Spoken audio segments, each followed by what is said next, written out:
From the Mount Washington Radio Group online newsroom, I'm Gare McKenzie. A staff member with a prominent real estate company in North Conway says her fellow workers at Badger Realty consider themselves to be members of the company's family, and they're thinking of their colleague, realtor Ralph Cronin Jr., after hearing that his father, 67-year-old Ralph Cronin Sr. of Lynn, Massachusetts, died Monday afternoon in Albany.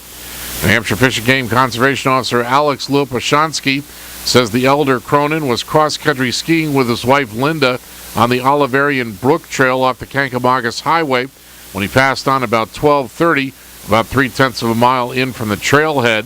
Lupashansky says there's no cell phone service at the location, so emergency responders weren't notified of the situation until more than an hour later. He says when the call came in at about 2 o'clock, firefighters from Conway and Center Conway and personnel from the Carroll County Sheriff's Office and the U.S. Forest Service quickly and efficiently responded with him to recover the body. Conway police say 2 armed robbery suspects have made their initial appearances in court. Lieutenant Chris Purley says 45-year-old James D. Bushy of Leisure Drive in Ossipee and 32-year-old Luke J. Porter of White Mountain Highway in Conway appeared separately before Special Justice James Patton in District Court in Ossipee yesterday afternoon. Bushy was arrested Friday night shortly after 7 o'clock after a security guard reportedly found him passed out in a stairwell at the North Conway Grand Hotel near Settlers Green Outlet Village, wearing a gray jacket and white baseball cap.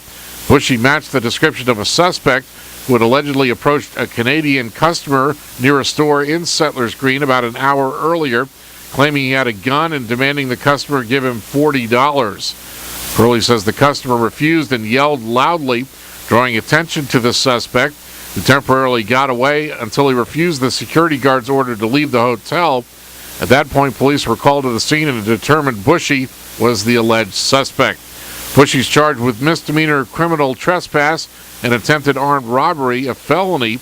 Purley says a weapon has not been recovered in Bushy's case, but whether he actually had one or not during the alleged crime is immaterial if he indicated he had one.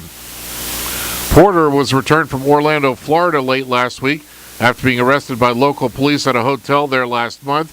Based on a tip from Conway police, he allegedly showed a handgun and shoved a clerk at the Conway Surefine Plaza Family Dollar store at 234 White Mountain Highway late last year before grabbing an undisclosed amount of cash and leaving the store. Porter charged with 2 felonies, armed robbery and criminal threatening with a deadly weapon. Police say they recovered evidence related to his case at a Route 16 motel a few blocks north of the robbery location, and the alleged gun used in the incident has also been recovered. No one was physically hurt in either incident, but Purley says both cases are examples of what were formerly thought of as big city crimes coming to Conway that affect more people than just the victim and perpetrator. You have visiting shoppers from another country enjoying the amenities that we provide, only to be accosted by an armed robber. Innocent bystanders who, by confusion, a witness points out that they believe that they had something to do with the robbery, so they get impacted. The general loss of sense of safety and security in and around area of major commercial enterprise, that being Settlers Green. And you have the risk to the hotel patrons where the gentleman tried to find refuge and hide from the police and then started running around in the building. Bail for Porter was set at $10,000 cash and $5,000 cash for Bushy. Both men are due back in court March 4th. In Maine news, lawmakers are examining a bill supporters say will create transparency and consistency in the deliberation process for wind energy project proposals in the state. Democratic Senate President Justin Alfond of Portland, who's sponsoring the measure, says it will ensure wind energy regulators are playing by the rules and aren't using criteria not written in law to unfairly reject a wind energy proposal. But Republican Governor Paul LePage's administration says the measure would prevent the Department of Environmental Protection from doing things like holding multiple public hearings on projects, as they've been doing through department policy, which allows communities to have a say. The bill was considered yesterday by the Energy, Utilities, and Technology Committee. The committee is expected to vote on it in the coming weeks. In sports, the St. John's Ice Caps scored 6 goals in the second period last night and beat the Portland Pirates 7-5 in Lewiston.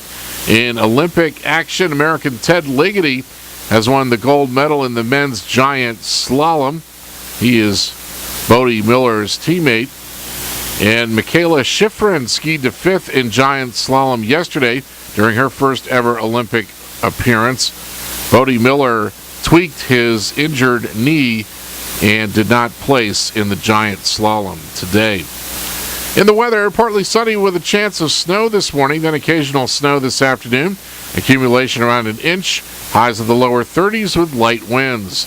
Cloudy tonight, occasional snow in the evening, total accumulation of 2 to 4 inches of snow, lows around 18, and partly sunny Thursday, highs in the upper 30s. From the Mount Washington Radio Group online newsroom, I'm Gare McKenzie.